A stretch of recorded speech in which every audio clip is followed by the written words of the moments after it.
my name is Isabella. I work in the Ocha CAR country office and I'm the AAP focal point and the co-facilitator for the AAP working group here in Bangui.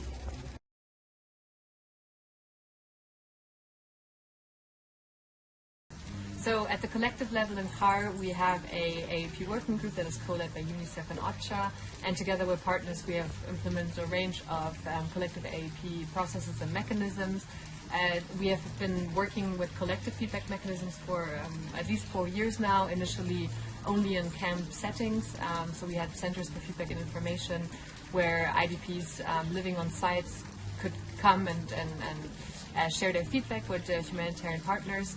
And that has been a really successful approach, so we started expanding it outside of camp settings, and this year actually we have 2 forms of collective AAP mechanisms that are being, feedback mechanisms that are being implemented. One is our mobile feedback teams, and actually we have these now through CAR Humanitarian Fund funding in, I think, 7 or 8 localities across the countries. So they are able to even go outside of the city and collect feedback where humanitarian interventions are undertaken on the axis, as we call them in CAR. And the second one is actually community-led collective feedback mechanisms. So that through the CERF funding this year, it was possible for us to innovate and really try to make these collective feedback mechanisms durable by including and working with community volunteers that will be working in centers for feedback information in 3 localities across the country to be these focal points, this bridge between their own community and the humanitarian community, and tying their engagement. We're going to support them in developing income-generating activities as part of the project. In addition, in terms of information sharing, we set up with the help of UNICEF funding and Fondation Hirondelle. We have a platform of 22 community radio stations that are there to support humanitarian partners to share information on humanitarian programming, but also life-saving information in the case of humanitarian disasters or health emergencies with communities. And we have a very strong link with the PSCA and the CASH working groups, the coordination structures in the countries, ensuring that communities' preferences and views guide those interventions. And lastly, there's the capacity support of individual partners, but also the work that we're doing with clusters. This year we partner with Ground Truth Solutions to support 4 clusters to develop minimum standards for AAP and ensure that that is mainstream throughout the types of intervention in different sectors.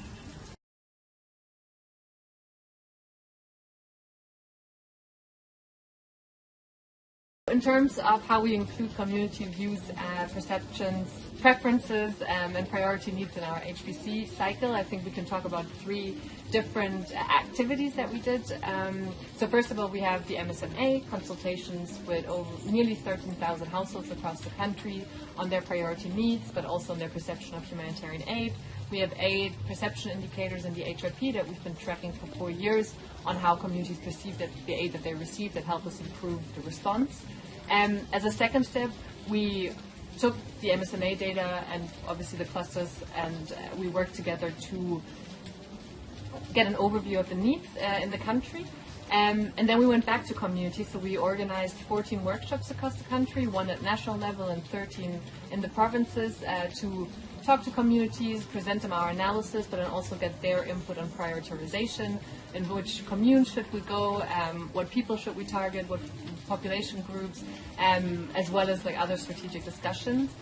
And then lastly, we also at the end, when this all fed into the HRP, we went back to communities in 3 localities in collaboration with Reach Impact and UNICEF and Deke Luka and a local NGO to inform them of actually what were the MSMA results for their locality, for their sous-prefecture in the Central African Republic, and how were they translated into the HRP. So what is the target number, the target of the HRP in their locality, what clusters are targeted, and also give them a chance to ask questions in the form of discussion groups, a radio program, public emissions in areas where a lot of people were gathering and listening to these being presented, and basically ask questions, have an exchange. So that was much appreciated by communities, and that ensured that they were also informed and there was transparency of our overall strategy.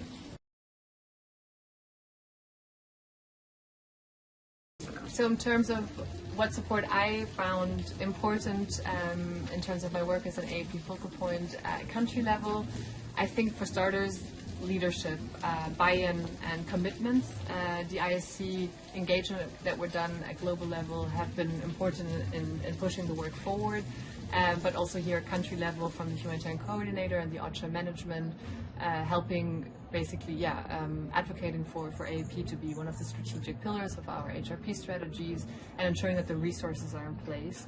And there, I think the second thing would be the financing mechanisms, especially the pooled funds. So this year in CAR, we have the CAR Humanitarian Fund that has been supporting the implementation of collective feedback mechanisms, and the SURF project that also allows us to innovate a little bit to try to make these collective feedback mechanisms more sustainable.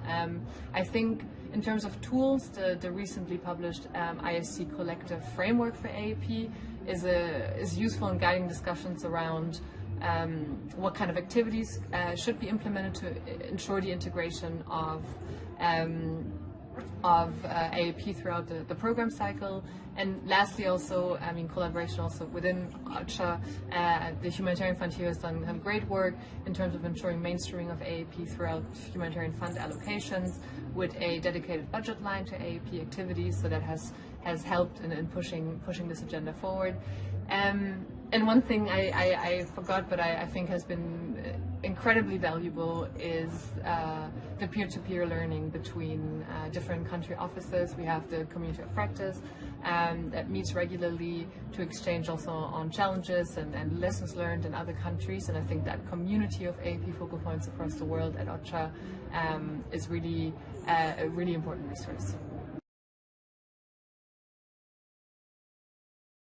In terms of lessons learned, I think in CAR a lot is being done on different tools and mechanisms and processes when it comes to AAP at the collective level. I think it's important very early on to think about leadership commitments in terms of concrete actions of what responsibilities do coordinators of clusters have, so what the ICCG, but also what concrete actions can the HCT take to bring forward collective AAP across the response. So this week we had an ISC mission on AAP come to CAR, so we've had a lot of these discussions which were incredibly valuable in terms of the outputs that they generated. We have concrete action points not only for the ICCG but also from the humanitarian country team, commitments on how to ensure that AAP is a collective responsibility, and also our SURF project is something that is the ownership is really across the response. So I think this thinking of involving not just staying at the operational level, at the technical level, and working with AAP focal points at the AAP working group, which is obviously so important and always needs to happen, but really to make that linkage between this technical level and the strategic level, because it's really on pushing how we do things differently and put people at the center of our response.